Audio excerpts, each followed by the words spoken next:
They laughed the moment they saw her walk through the doors of the shooting range, but less than 10 minutes later, not a single person in their building could even find the courage to speak. The Iron Creek Shooting Club sat just outside Colorado Springs, tucked against a stretch of dry hills where the late afternoon wind carried dust across the gravel parking lot in long restless waves. Inside, the range buzzed with noise and arrogance. Brass casings clinked against concrete floors, expensive rifles rested on polished benches, and groups of weekend shooters bragged loudly over one another while live-stream cameras captured every second for their followers online. It was the kind of place where confidence was worn like a uniform. And that afternoon, Travis Cole was enjoying every second of being the loudest man in the room. "Come on, chat," he laughed into his phone camera while adjusting the brim of his black tactical cap. "Somebody out here's gotta hit the steel at 600 yards today. Last guy missed so bad he almost hit the dirt behind it." Several men around him laughed instantly, eager to stay inside his orbit. Travis loved audiences.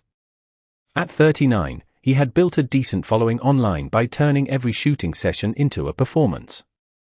He wasn't the best marksman in Colorado, not even close, but he was loud, confident, and cruel enough to keep people watching. Then the front door opened. Most people barely noticed her at first. A woman stepped quietly into the range wearing faded blue jeans, worn brown boots, and a grey jacket that looked at least 10 years old. Her dark blonde hair was tied loosely behind her neck, and she carried an old canvas rifle bag over one shoulder. No designer gear. No sponsor logos. No tactical accessories hanging from her belt. Just a simple woman walking carefully across the polished concrete floor like she didn't want to interrupt anyone.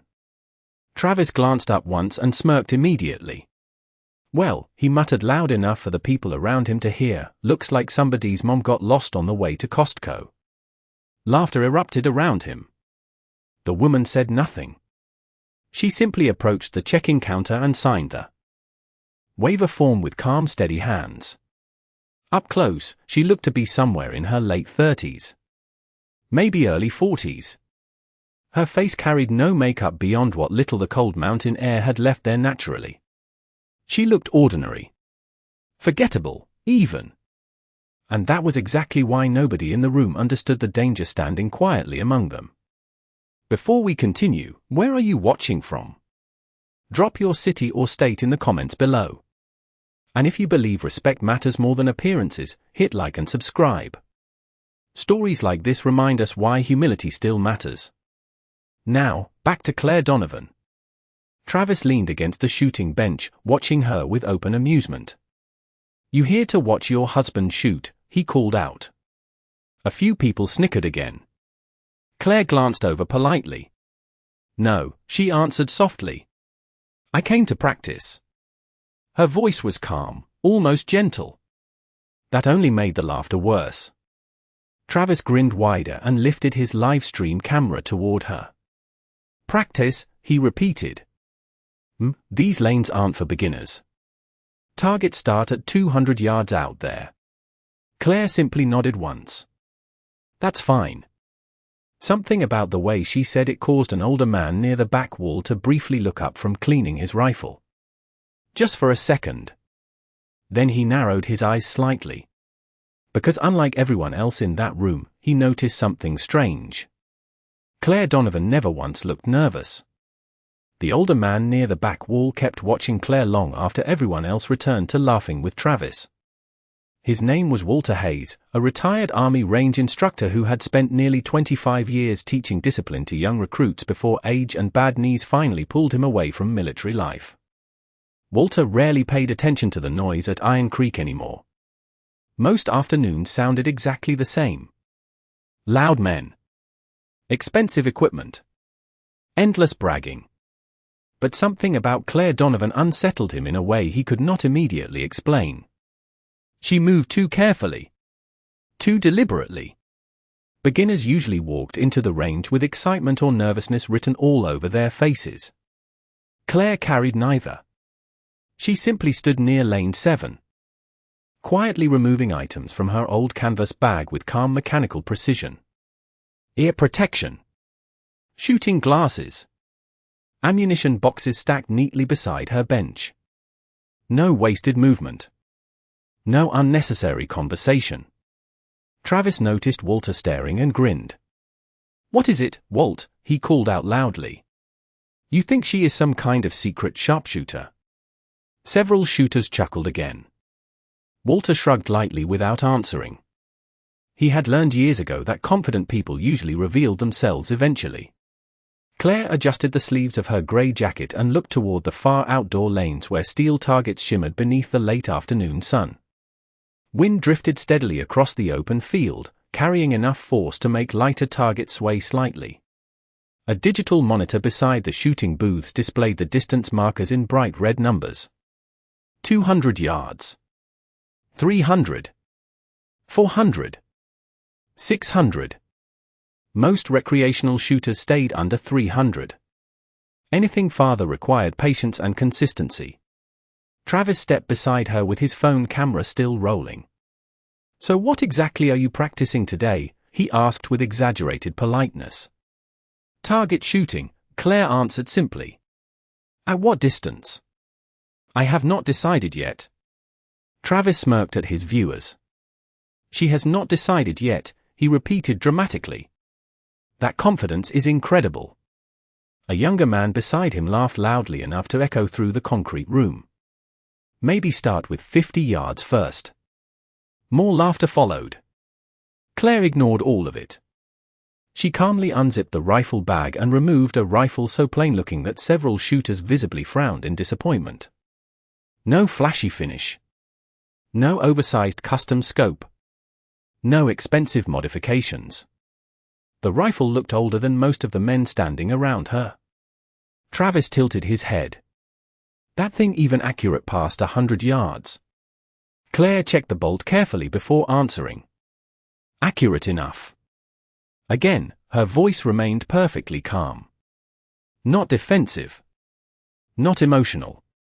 That composure irritated Travis more than insults ever could have. He thrived on reactions. Embarrassment. Anger. Nervous laughter. Claire gave him nothing. Across the room, a few people had quietly stopped shooting just to watch the interaction unfold. Something about the contrast between Travis and Claire had become strangely magnetic. One loud and performative. The other silent and unreadable. Travis leaned closer against the bench. "Tell you what," he said loudly. "We have steel set up at 600 yards today. You hit that target clean, I will shut down my live stream and admit you are the best shooter here." The crowd reacted instantly. Some laughed. Others pulled out phones to record. 600 yards with unpredictable crosswind was difficult even for experienced marksmen. Travis knew exactly what he was doing. Public pressure. Public embarrassment. A no-win situation designed to turn Claire into entertainment. For the first time, Claire paused slightly before answering. Her eyes drifted toward the distant steel plate barely visible beyond the dusty field. The wind brushed loose strands of hair across her face as silence slowly spread through the range. Then she looked back at Travis and asked softly, "Just one shot?" Travis grinned immediately. "One shot," he confirmed. And somewhere behind the laughter, Walter Hayes suddenly felt the uneasy certainty that Travis Cole had just made the biggest mistake of his life. The laughter inside Iron Creek grew louder the moment Claire agreed to the challenge. Several men stepped away from their lanes entirely now, drawn toward Lane 7 like spectators gathering before a public humiliation. Phones lifted into the air. Someone near the coffee machine whispered, "This is going online for sure." Travis looked thrilled. He adjusted the angle of his live stream camera and flashed a grin toward the thousands of viewers watching remotely. "All right, everybody," he announced dramatically. "We officially have ourselves a volunteer." A wave of chuckles rolled through the room. Claire remained completely still beside the shooting bench while Travis walked toward the range monitor mounted on the wall. He tapped through the digital controls until the steel silhouette target at 600 yards flashed green on the outdoor camera feed. Even on screen, the target looked tiny. Against the dry Colorado landscape. Wind swept visibly across the open range, kicking dirt into thin spirals beneath the fading sunlight. 600 yards, Travis said loudly. Crosswind around 12 miles per hour. Let us see what happens. He turned toward Claire with the smile of someone already expecting victory. Need me to move it closer? More laughter followed immediately. Claire ignored him. She slowly slipped on her hearing protection and rested one hand lightly against the old rifle lying across the bench. Then something subtle changed in the atmosphere around her. Walter Hayes noticed it first. Her shoulders relaxed instead of tensing. Her breathing slowed. The nervous energy that usually surrounded inexperienced shooters simply never appeared. Claire looked toward the distant target with calm familiarity, as though the distance itself meant nothing to her. Walter folded his arms quietly. Interesting, he murmured under his breath. A younger woman standing nearby glanced toward him. What? She whispered. Walter did not answer immediately. His eyes remained fixed on Claire. Watch her hands, he finally said. Claire opened a small ammunition case and selected a single round with careful precision. Not hurried. Not dramatic. She loaded it smoothly into the rifle and checked the bolt with such natural efficiency that Walter felt a cold sensation crawl up the back of his neck. Nobody who handled a rifle like that learned from weekend hobby classes. Travis continued performing for his audience, completely unaware. Chat is already taking bets, he laughed. Most people are saying she misses by at least 20 feet. Several men nearby joined in. That close, one joked. You are being generous. Claire still said nothing. She adjusted the rifle stock once against her shoulder, then paused completely. The room slowly quieted. Even people who had been laughing moments earlier began noticing strange details they could not explain. Her movements were too economical. Too practiced. Nothing wasted. Nothing uncertain. She leaned slightly into position and looked through the optic with one steady eye. Then she stopped moving altogether. No fidgeting. No overcorrection. Just stillness. The kind of stillness that only comes from absolute control. Walter narrowed his eyes harder. Suddenly he recognized something buried deep in old memory. The posture. The breathing rhythm. The patience before the trigger press. He had seen it years ago on military ranges where instructors evaluated elite marksmen under impossible conditions. Not sport shooters. Professionals. A hush slowly settled across Iron Creek. Even Travis lowered his voice without realizing it. Claire exhaled slowly through her nose while the outdoor wind rattled loose gravel beyond the firing line. Somewhere near the back wall, a brass shell casing rolled across concrete with a faint metallic sound that suddenly seemed far too loud in the silence. Then Travis smirked again, trying to reclaim control of the moment. Any time now, he called out casually. Claire never looked away from the target. Wind is shifting, she said quietly.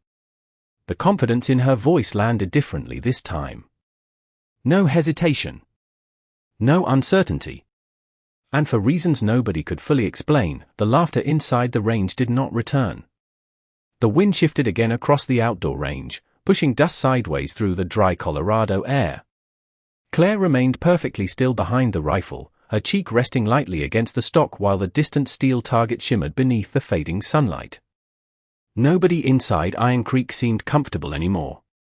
The laughter had disappeared too quickly, replaced by something stranger. Unease.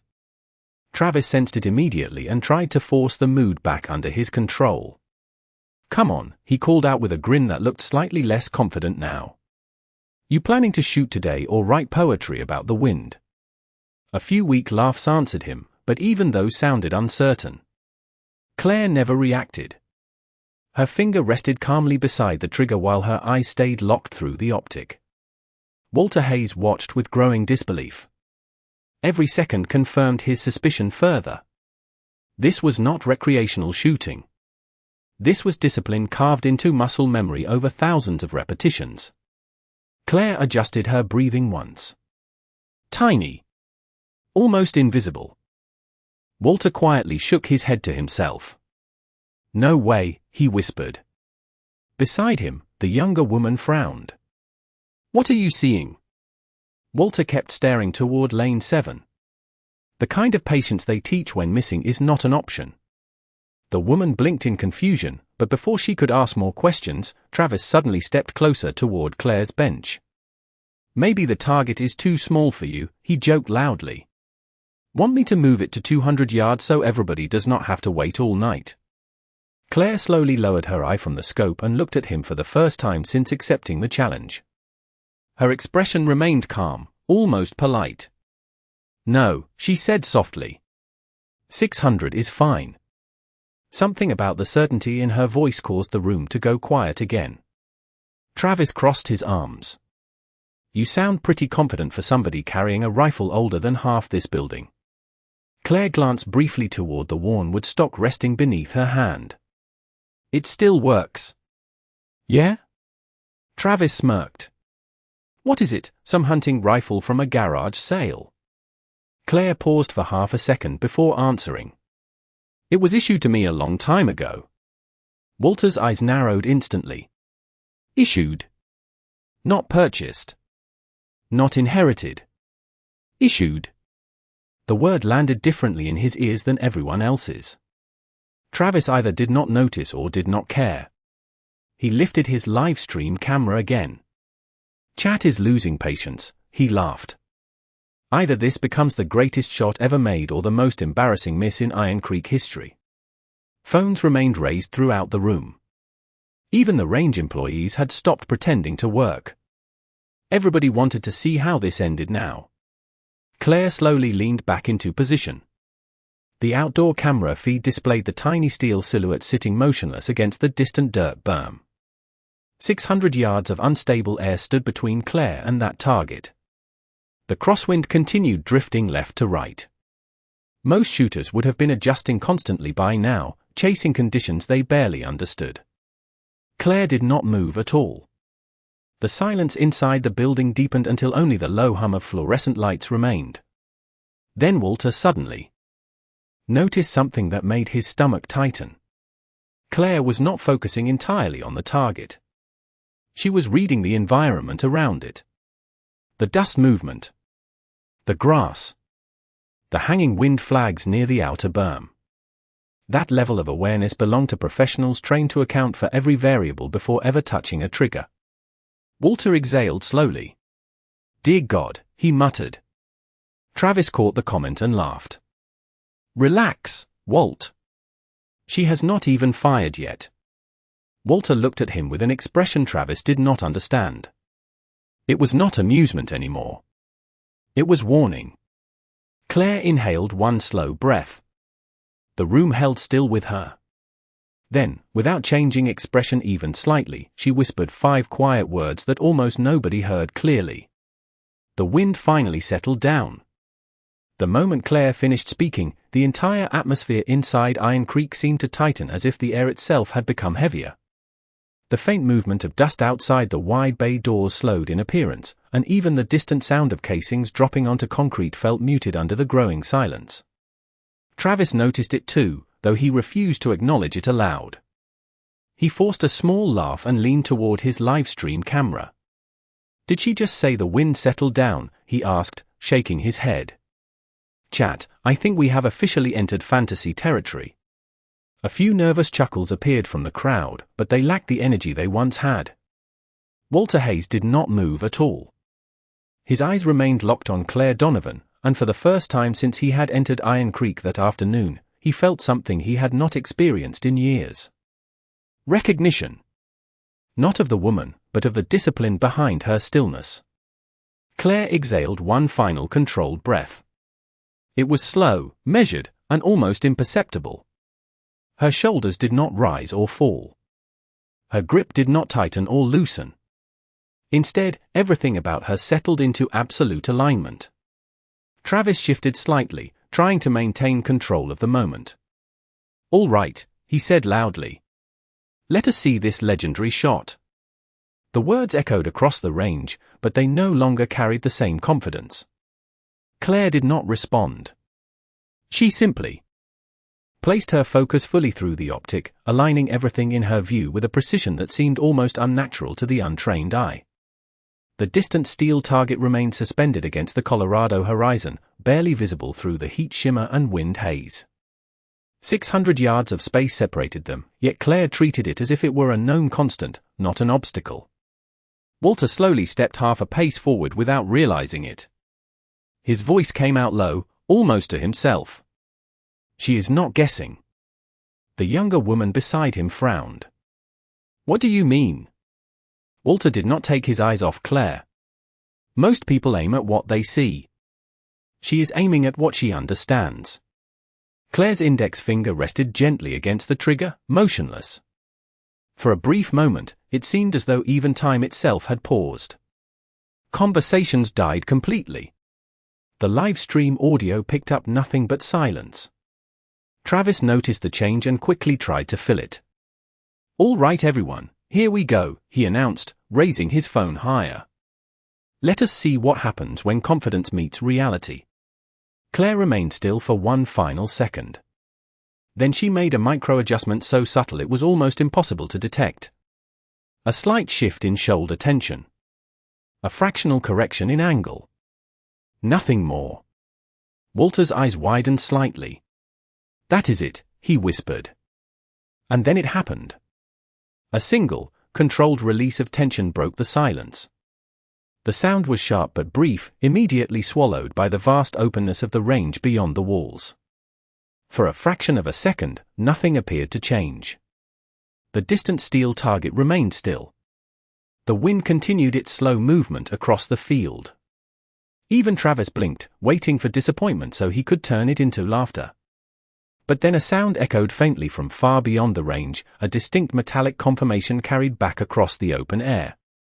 It was not loud. It was not dramatic. But it was unmistakable. The entire building froze. No one spoke. No one laughed. Even Travis stopped mid-breath, staring at the distant target feed on his live stream screen as if waiting for it to correct itself. It did not. Walter Hayes closed his eyes for a brief moment, then reopened them slowly. His expression had changed completely. "That was not luck," he said quietly. And for the first time that day, Travis Cole had nothing to say. For a full second after the sound faded, Iron Creek shooting range remained completely frozen in disbelief. No one moved. No one spoke. Even the distant wind outside seemed to hesitate, as if unsure whether it had the right to continue. Then slowly, almost reluctantly, the reality began to settle into the room. The steel target at 600 yards, still glowing faintly under the desert light, had been struck with absolute precision. Travis Cole stared at the live stream screen in front of him, his confident smile gone completely, replaced by a blank expression that no longer knew what to do with itself. The chat on his phone began to explode with messages, but he did not read them.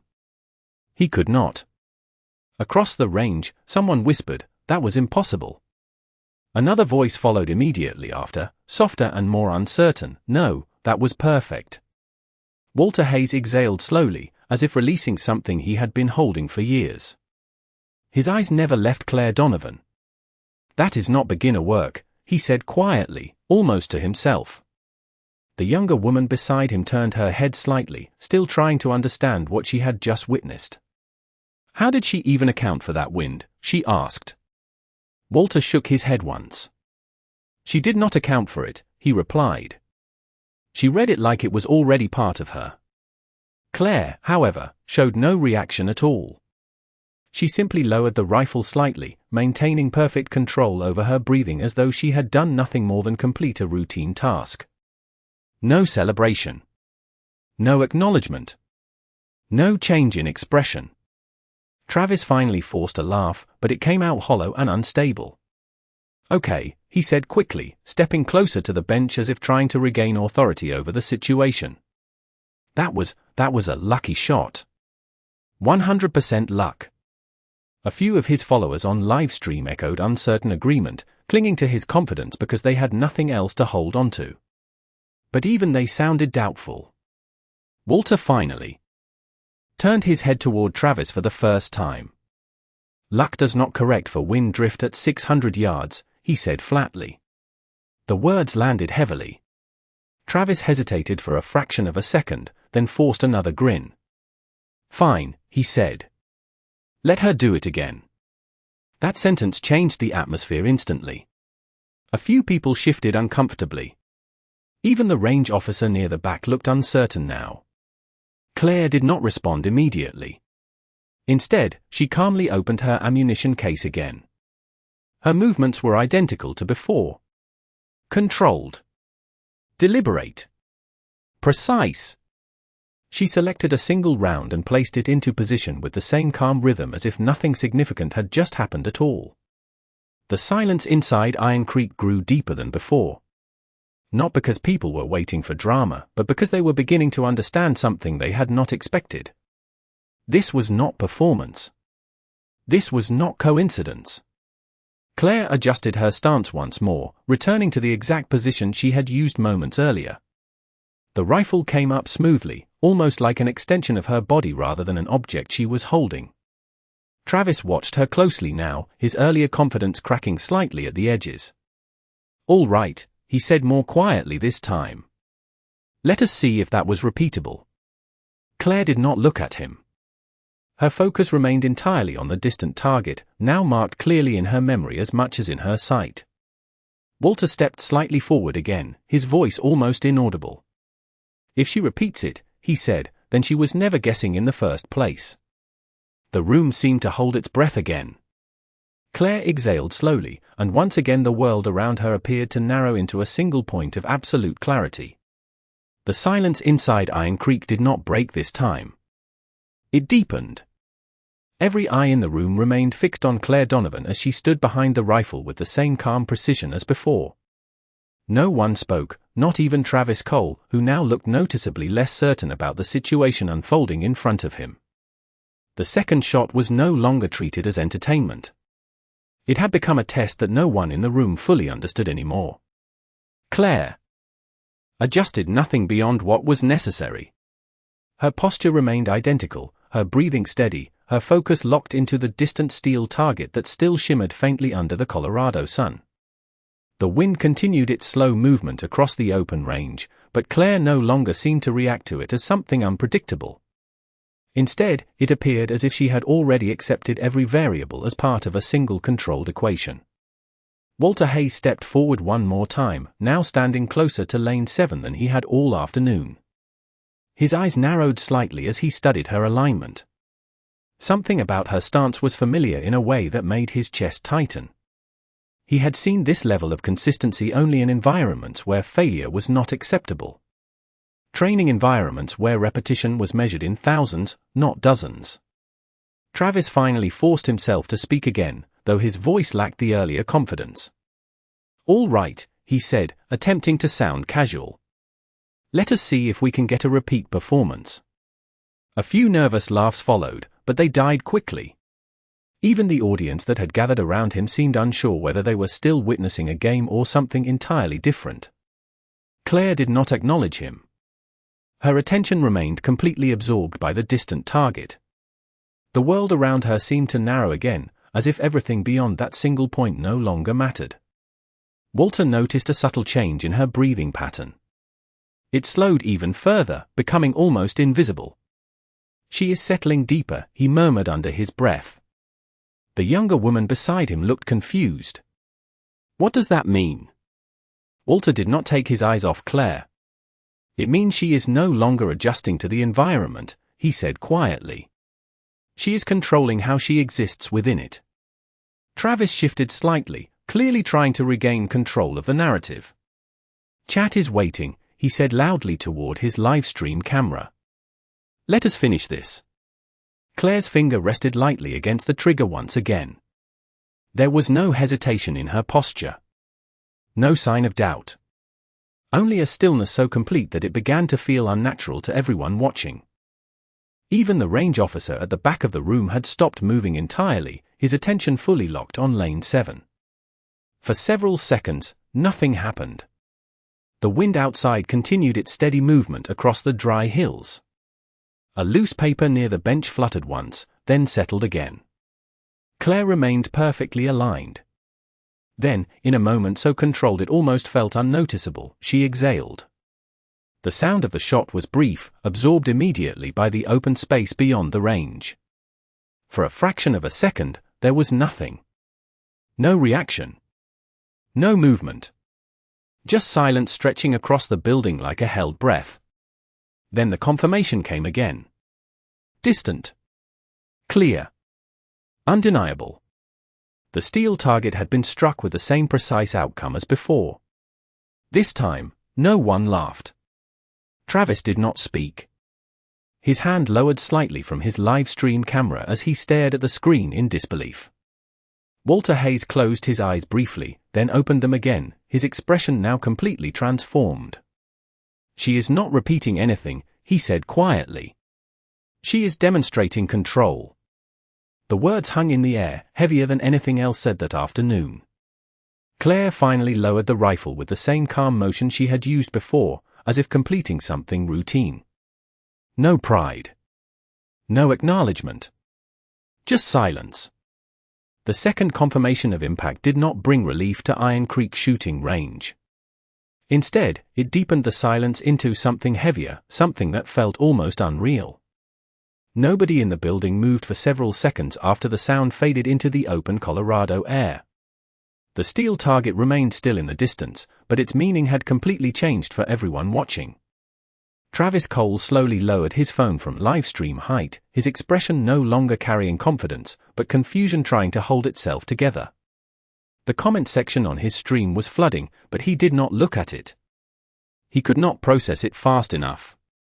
Around him, several shooters who had been laughing earlier now stood frozen, their attention locked on Claire Donovan as if she had become something they could not categorize. Walter Hayes finally broke his stillness. He stepped forward another half pace, his voice low but firm. "That is not repetition," he said again, more certain this time. "That is training discipline under controlled conditions." The younger woman beside him turned slowly toward Walter. "You keep saying training," she whispered. "What kind of training?" Walter hesitated for the first time. His eyes remained fixed on Claire, but his voice carried something deeper now. Recognition mixed with disbelief. "The kind you do not see in recreational ranges," he said quietly. "The kind that is built for precision under pressure where mistakes are not tolerated." Travis finally snapped back into motion. He forced a laugh again, but it cracked slightly at the edges. "All right," he said loudly, trying to reclaim attention. "So she is consistent." "Great. That still does not mean anything in real competition." He turned slightly toward Claire. "Anyone can get lucky twice." Claire did not respond. She calmly set the rifle down on the bench with the same controlled motion she had used before. Her hands moved with efficiency as she checked the chamber and ensured everything was secure. No rush. No hesitation. Just quiet completion. Walter shook his head slowly. "Luck does not account for identical execution patterns," he said under his breath. A few nearby shooters glanced at him now, uncertain whether they should agree or ignore him. Then something subtle changed. One of the older men standing near the rear of the range, who had been silent the entire time, slowly stepped forward.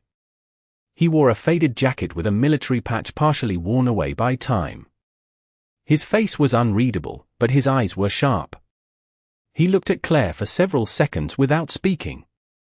Then he quietly asked, "Where did you learn that breathing cycle?" The question immediately pulled attention toward him. Travis frowned. "What are you talking about?" The older man ignored him. His gaze remained locked on Claire. "That timing between breath release and trigger control," he continued. "That is not taught in standard civilian instruction." Claire finally looked up slightly, acknowledging him for the first time. Her expression remained calm, unreadable. "It was part of structured training," she said simply. The older man nodded slowly, as if confirming something he already suspected. "Military?" he asked. Claire did not answer directly. She simply returned her attention to the rifle as if the question itself did not require elaboration. That silence was enough. Travis noticed the shift in energy again, and frustration crept into his voice. "Okay," he said sharply. "So what if she had training? This is still just shooting at steel plates. Nothing special." Walter turned his head slowly toward Travis for the first time with clear intensity. "You still do not understand," he said quietly. "It is not about the target." Travis frowned. "Then what is it about?" Walter's eyes returned to Claire. "It is about control when everything around you is designed to break it." For the first time that afternoon, Travis did not have an immediate response. The words lingered in the air, heavy and uncomfortable. Claire remained silent, calmly placing one final round back into her ammunition case as if concluding something far larger than anyone else in the room could yet comprehend. The silence inside Iron Creek shooting range did not break again.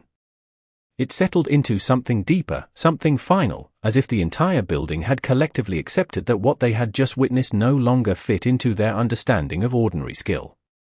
Travis Cole stood near the shooting bench, still holding his phone, but his live stream had gone completely silent on his end. He stared at the screen as messages continued to flood in, but none of them registered. His earlier confidence had collapsed into something quieter and far less certain.